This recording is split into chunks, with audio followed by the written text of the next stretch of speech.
Welcome back to Morning Joy, where truth matters. I'm your host, Keith Downey.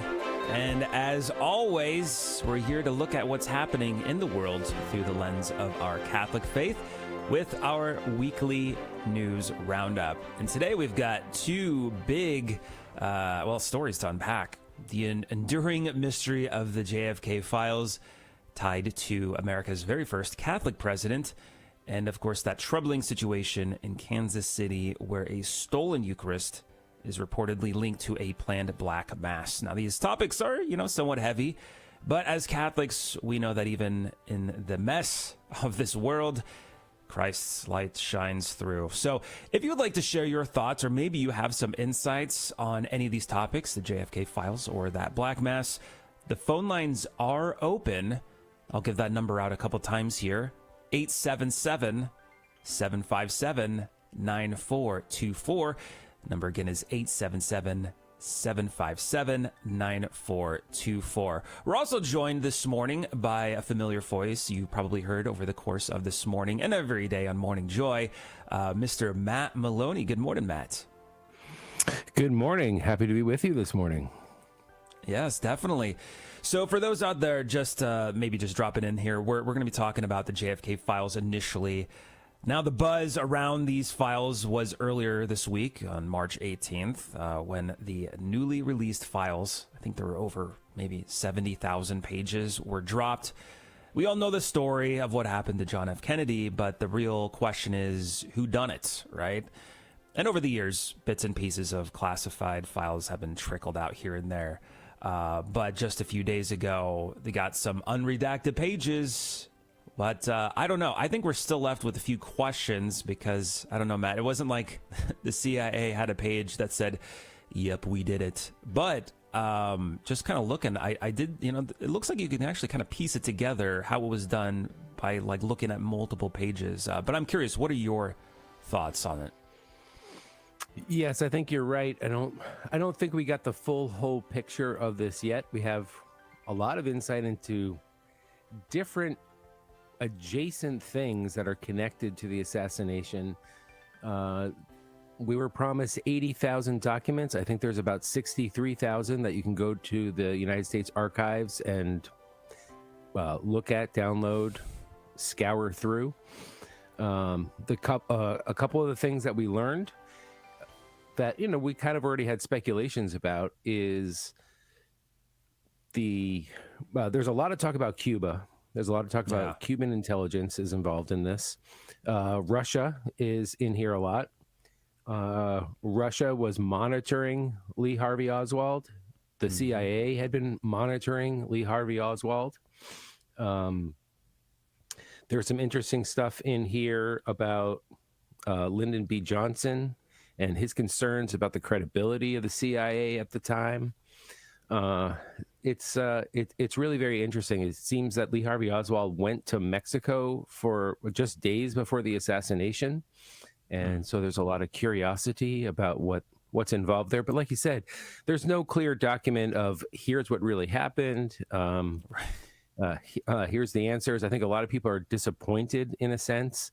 People are disappointed because we're also anticipating the release of the Epstein files, RFK's assassination, MLK's assassination. So there's a lot of things that are in there. One thing that's interesting is Israeli intelligence seems to be involved in some manner of this. And there's a lot of conversation about how JFK and Israel sort of were not in agreement on a lot of things. It seems like at that time, Israel was trying to become a nuclear nation, and JFK really didn't want that.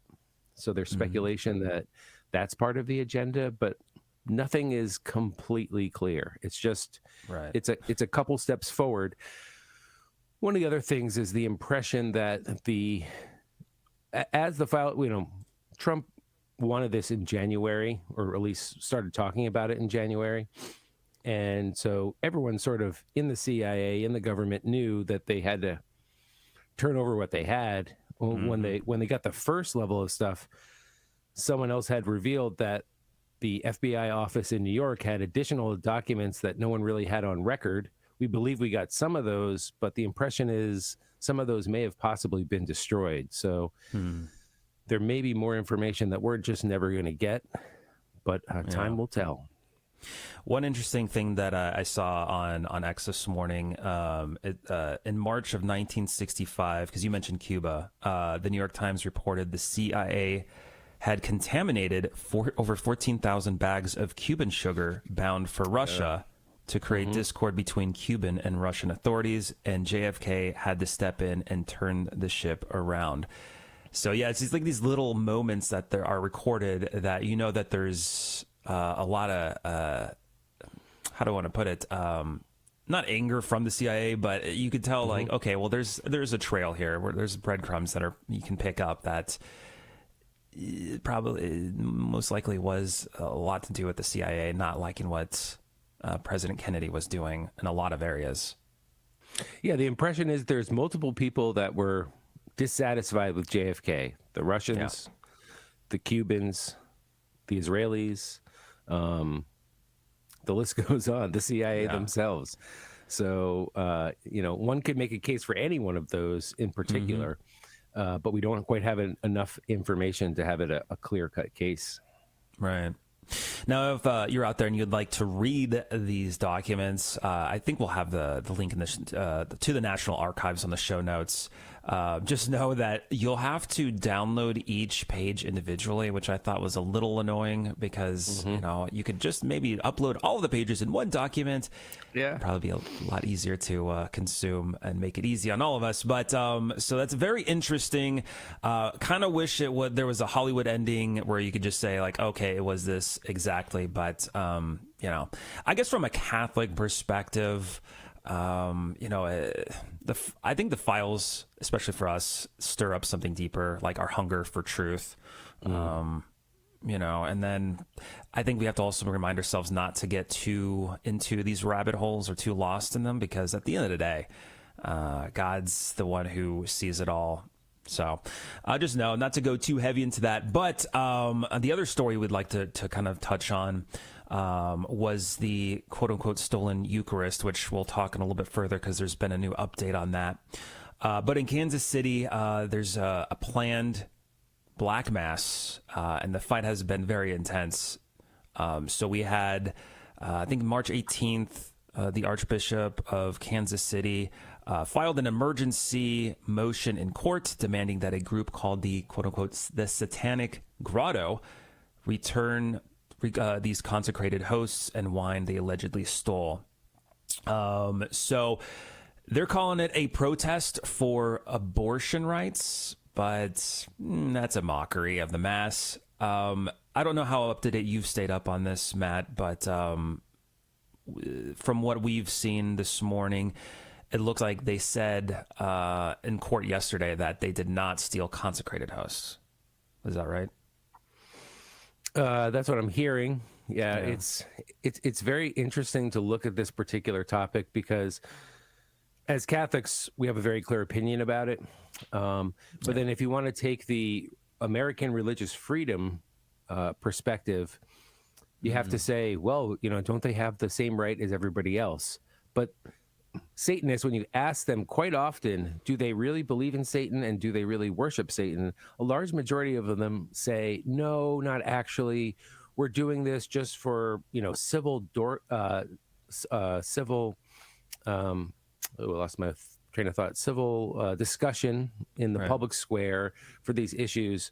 So it's like, if you don't actually have a religion and don't really believe this, are you really protected under religious freedom? Or are you just sort of using this as a platform where you can kind of get your foot in the door and get treated like a religion? The other thing is, anyone who's done a little research into this knows that they need a consecrated host stolen from Catholics to perform their quote unquote rituals. Okay, again, so if you don't have one, is it a valid black mass that you're trying to perform? Or again, are you just faking the whole thing? So it's really, I don't know, it's really sketchy. I don't think that they're protected, in my opinion. My third little quick point I want to get in is that it's a religion that's based on the mockery of another religion, right? It's not like Catholicism, which is the fulfillment of Judaism. It's respectful towards Judaism, but it's just sort of phase two of the same religion. Here, it only exists as a mockery of another religion. So again, I question its validity as a legitimate religion that should be respected under the religious freedom. So I think the bishop did a good move here in trying to challenge them in court, to have them, sort of lay it out on the table. Yes, it's always, I love to see when our bishops stand up, whether it's for protecting the seal of the confessional, and then, of course, when there's issues of this when it comes to the Eucharist. It's very, very good to see. But yeah, we'll keep an eye out, see what happens. I mean, we have 7 days until the supposed Black Mass occurs, and anything can change. It's a very fluid situation. Even Chuck Weber, the executive director of the Kansas Catholic Conference, has stated, "It's still sad that a group can get permission for the use of state house grounds when their sole purpose is the mockery." And, just not of just Catholics, but from people of all denominations. So kind of mirroring what you just said there, Matt. So that is pretty much it for our weekly news roundup. We probably dive into a few more headlines that we just weren't able to get to this morning. So if you want to join in on the conversation with that, make sure to join us on the After Show Clubhouse. It's only shown on any of the social medias that we broadcast to. So if you're wanting to do that and join in on the conversation as well, it's all interactive. So we can debrief from the show. Just search GRN online or Morning Joy Radio. We like YouTube and Rumble. X is another great place. But like I said, if this is our last chance to hang out with you before we transition on over, and you're probably going to listen to the Holy Mass coming up next, please pray for us. We will continue to pray for you. Otherwise, we'll see you bright and early Monday morning, 6 a.m. Central, 7 a.m. Eastern. But until then, God bless. Make it a joyful day and a joyful weekend. We'll see you.